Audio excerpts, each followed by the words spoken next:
America. America जैसा आपने ना कोई दोगला देखा होगा, ना दोगलापन आपने किसी और को सुना होगा। अमेरिका के राष्ट्रपति बाइडेन का कहना है कि गाज़ा में मरने वाले लोगों की संख्या पर मुझे यकीन नहीं है, उनकी मौतों पर मुझे भरोसा नहीं है। आज की बड़ी खबरों के साथ मैं ताजुल मंसूरी और आप देख रहे हैं इंटरनेशनल अवेयरनेस।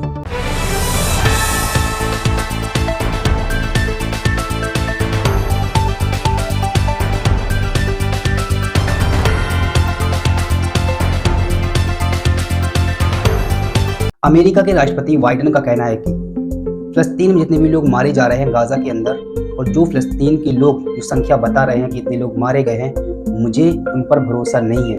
मुझे नहीं लगता कि वो लोग सच बता रहे हैं, क्योंकि फ़लस्तीनी स्वास्थ्य मंत्रालय का कहना है कि आज तक जो अभी तक इजरायली हवाई हमले में 6500 से यानी 6500 से ज़्यादा लोग मारे गए हैं। मुझे इस बात का अंदाज़ा नहीं है कि वो यह सच बता रहे हैं। और इसी के आगे उन्होंने कहा कि जो अभी अल अहली बैप्टिस्ट हॉस्पिटल पर हमला हुआ था, जिसमें स्वास्थ्य मंत्रालय का कहना था कि 500 से 600 से ज़्यादा लोग मारे गए हैं, मुझे उस बात पर भी भरोसा नहीं है। और वो कहते हैं शायद 100 या 300 लोग मारे गए थे उस हॉस्पिटल हमले में। अब अमेरिका के राष्ट्रपति का कुछ समझ में नहीं आ रहा है। एक तो खुद हमला करवा रहा है, और जब लोगों की नज़रें उठ रही हैं, उंगली अमेरिका के ऊपर उठ रही हैं, तो वो क्या कह रहा है कि मुझे नहीं लगता कि इतने लोगों की मौत हुई होगी।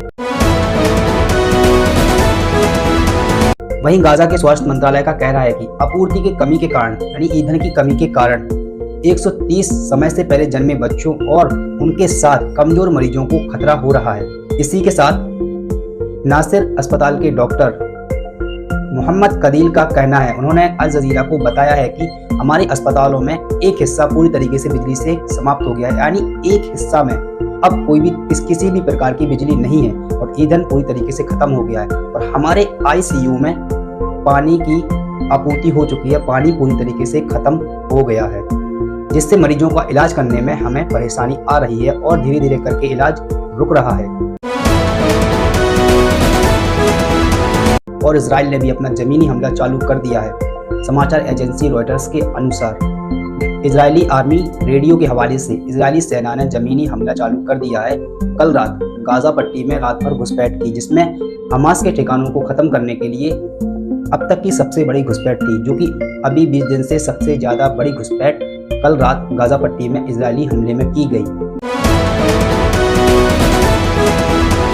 और वहीं इजरायली कब्जे वाले वेस्ट बैंक में लगातार छापेमारी और गिरफ्तारी जारी है, जिसमें फ़लस्तीनियों का कहना है कि लगभग अभी तक इजराइल ने 1200 से ज्यादा फ़लस्तीनियों को गिरफ्तार कर लिया है।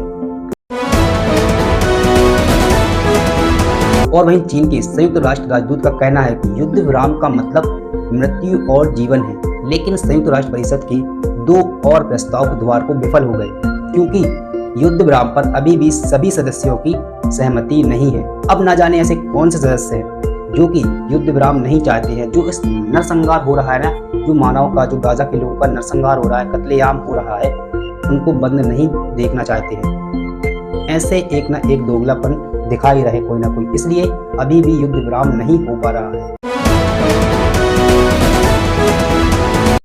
और वहीं इजराइल ने खुद अपना नरसंहार, ये जो नरसंहार कर रहा है, उसको कबूल कर लिया है।